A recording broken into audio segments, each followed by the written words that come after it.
테마 33입니다. 집행의 통제 수단. 집행론은 여기가 제일 중요하죠.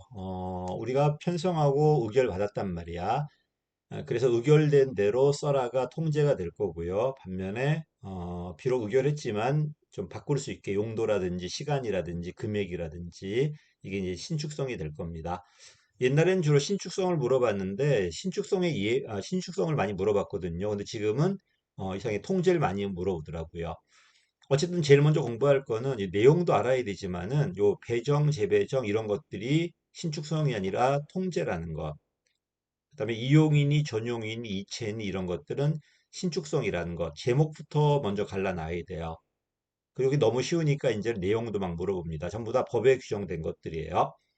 자, 배정은 우리 했죠. 기재부 장관이 중앙관서장에게 분기별로 나눠준다.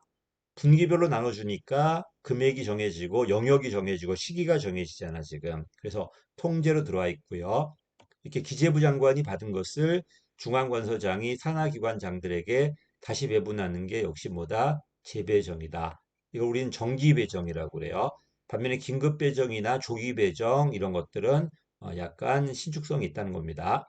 자, 명세예산은 보다시피 세부 용도가 세밀하게 지정돼 있는 거야. 그러면 딴 데 못 쓰겠죠. 통제가 될 거고요. 반대말이 총괄 예산이다. 세부 내용은 없고 총액만 주고 세부 내역은 재량껏 쓰되 성과 내놓으라는 겁니다. 신성과주 예산 제도고요. 그다음에 잘 나오는 게 예타하고 밑에 있는 총사업비 관리 제도예요. 보다시피 도입 순서는 총사업비 관리 제도가 먼저예요. 그치? 근데 이게 문제가 있었기 때문에 나중에 얘가 이제 보완이 되는 거야. 지금 시기적으로 예타가 먼저 실시되고, 그 다음에 총사업비 관리 제도가 이제 활용되는 겁니다. 자, 어쨌든 1년 사업이라면은 이런 걸 할 이유가 없어요. 왜? 올해 만들고 내년 끝나버리니까. 근데 단연도 사업이라면 얘기가 달라져요. 자, 처음부터 단연도인데, 처음부터 예산이 많이 들어간다고 해버리면은 의회에서 삭감된다든지 통과 안 될 겁니다. 얼마 안 들어간다고 해야 돼요. 일단 시작을 하는 거야. 그러면서 이 기간을 늘리면서 자꾸 사업비를 늘려가는 방식을 많이 사용했어요. 이거를 저는 알박기라고 그러는데 책에는 문에 한 발 들여놓기. 그지? 이걸 방지하려고 사업을 할 때 승인해주고 사업 승인하고요. 금액을 기재부 장관하고 중앙관서장이 합의하는 거야. 사업 규모라든지 총사업비라든지 매년 들어간 사업비라든지 기간 같은 것을 먼저 합의하는 거예요. 그리고 합의대로 아이고 죄송합니다.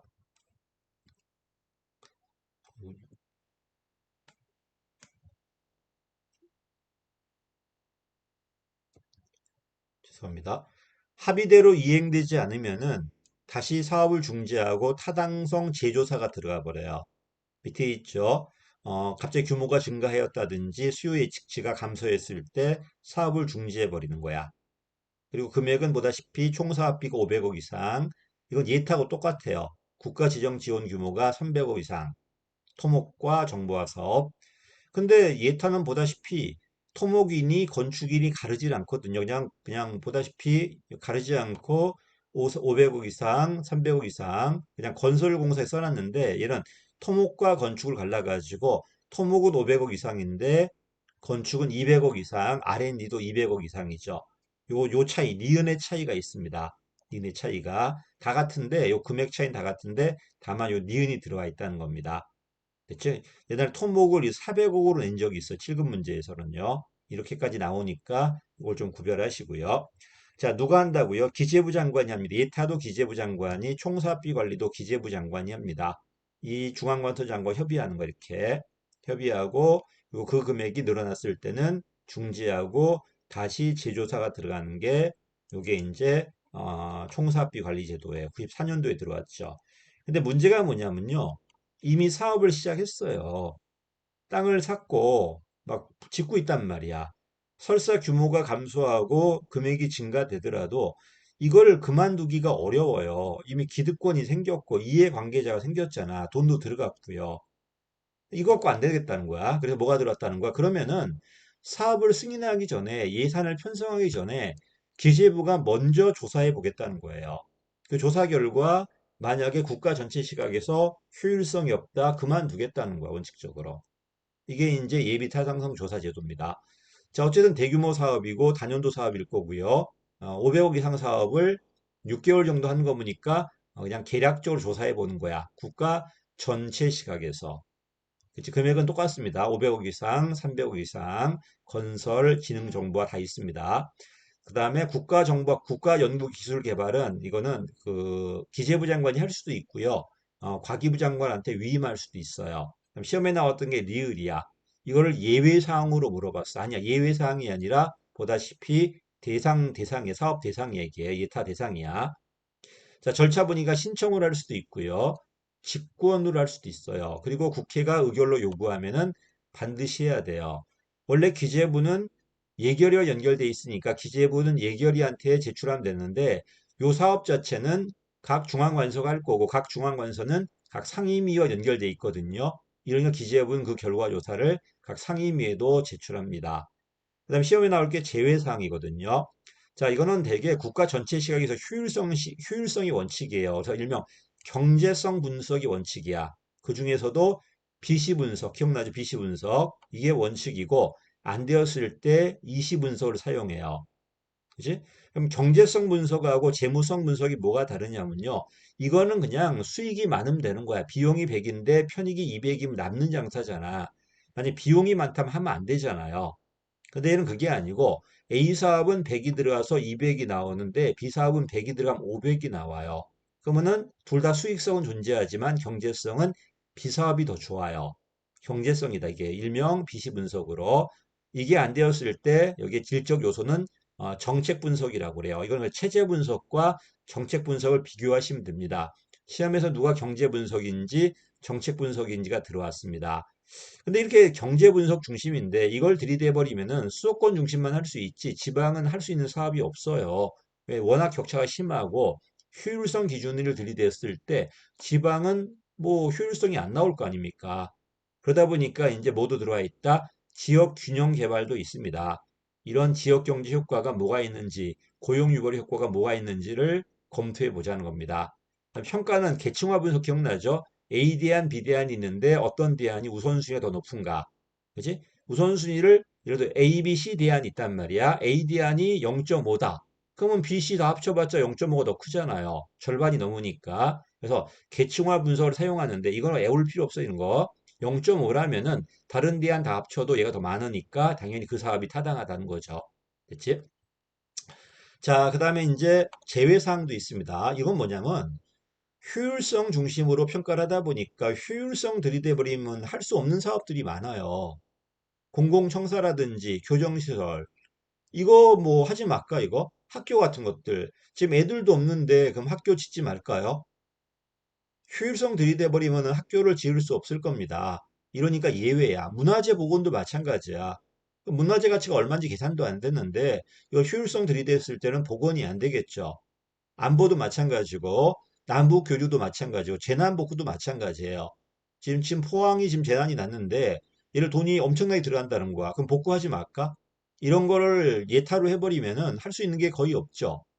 그래서 재난 복구라든지 그다음에 특히 지역 균형 개발이라든지 이런 거는 긴급한 상황이라든지 이런 것들은 효율성 시각으로만 할 수 없는 것들이야. 효율성 외적 요소들이니까 이건 제외 사항들이에요. 그래서 요걸 좀 외워둬야 되는데 7급 하신 분들은 좀 더 깊이 들어가야 돼요. 재난복구는 동의를 얻어야 되고요. 지역균형 개발이나 긴급 재정 상황 이거는 그냥 보고만 하면 된다는 것. 그런 차이가 있으니까 동의받는 것만 하나 정도 외워두십시오. 시험에 이런 게 나오면 좀 어려울 텐데 9급은 모르겠는데 7급은 나올 수 있을 겁니다.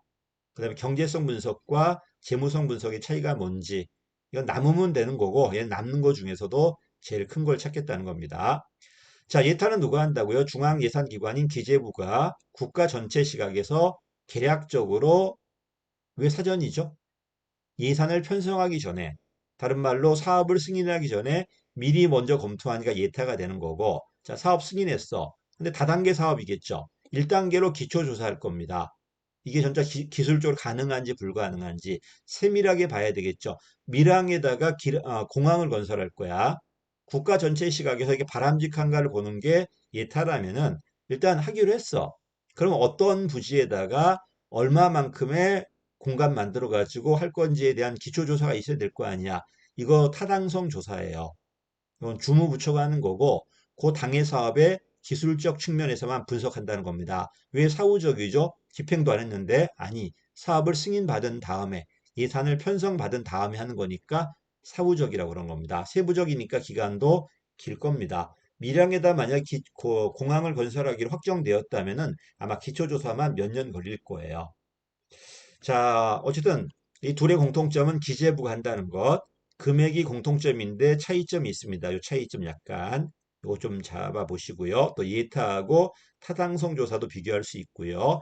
그다음에 누가 경제성인지 누가 정책성인지는 체제 분석과 정책 분석을 비교하시면 될 겁니다. 여기까지. 그다음에 제외 사항들 이것도 좀 잡아두시면 어떨까? 좀 세밀하게 외워야 되겠죠.